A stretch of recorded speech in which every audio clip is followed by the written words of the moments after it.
आपने Roadies XX के उर्फी शेट्टी को देखा होगा, जहां उन्होंने अपनी दमदार परफॉर्मेंस से सबका ध्यान खींचा। लेकिन क्या आप जानते हैं कि उर्वी को उस जगह तक पहुंचने के लिए कितनी मुश्किलों का सामना करना पड़ा? हाल ही में उर्वी ने कास्टिंग काउच के बारे में एक चौंकाने वाला खुलासा किया, जो न सिर्फ दिल दहला देने वाला था बल्कि उनकी बहादुरी और आत्मविश्वास को भी उजागर करता है। आइए जानते हैं उनका दर्दनाक लेकिन प्रेरणादायक अनुभव। उर्वी ने बताया कि एक बार उन्हें एक ऑडिशन के लिए बुलाया गया और वहां पहुंचने के बाद वे पूरी तरह से चौंक गई। सेट पर जो माहौल था वो किसी फिल्म के सीन से कम नहीं था। एक पूरा बेडरूम जैसा सेट था जिसमें मोमबत्तियां जल रही थी। उर्वी ने कहा, जब मैं वहां पहुंची तो मुझे बताया गया कि काम पाने के लिए मुझे समझौता करना होगा।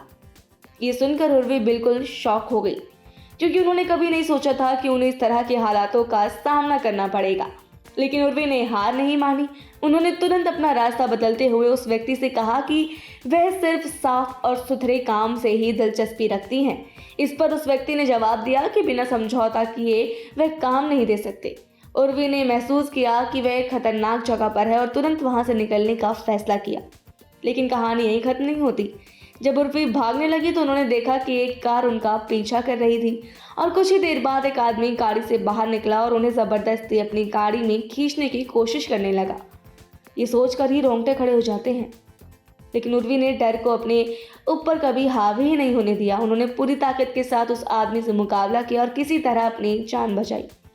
उर्वी ने कहा कि यह अनुभव उनके लिए बहुत तकलीफ देह था और कई दिनों तक वे खुद को बंद करके रखने पर मजबूर हो गई। लेकिन इस सब के बाद उन्होंने खुद को और भी मजबूत महसूस किया।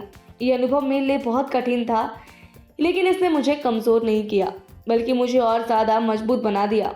ये बात कही उर्वी ने। उर्वी अब इस अनुभव को दूसरों को प्रेरित करने के लिए इस्तेमाल कर रही हैं, ताकि जो लोग इस तरह की परेशानियों से गुजर रहे हैं वे अकेले ना महसूस करें। अब उर्वी कास्टिंग काउच और शोषण के खिलाफ खड़ी हो गई हैं और वे अपने अनुभवों के जरिए सभी को ये बताने की कोशिश भी कर रही है कि इस तरह की चीज़ों को सहन करना बिल्कुल गलत है। उन्होंने कहा, मैं चाहती हूँ कि कोई भी महिला या व्यक्ति इस तरह के हालात से जूझते हुए अकेला ना महसूस करे। हमें साथ में खड़ा होना होगा और इस मानसिकता को बदलने के लिए आवाज़ उठानी होगी। उर्वी का ये खुलासा न सिर्फ उनकी बहादुरी को दिखाता है बल्कि ये उन लाखों महिलाओं और लड़कियों के लिए एक प्रेरणा भी है जो इस तरह के खतरनाक और दर्दनाक अनुभवों से गुजरती हैं। बाकी आपका इस पर क्या सोचना है हमें कमेंट बॉक्स में ज़रूर बताएं। ऐसी और वीडियोस के लिए सब्सक्राइब करें हमारे चैनल सौगंध टीवी को। आप देख रहे हैं सौगंध टीवी, सौगंध वतन की।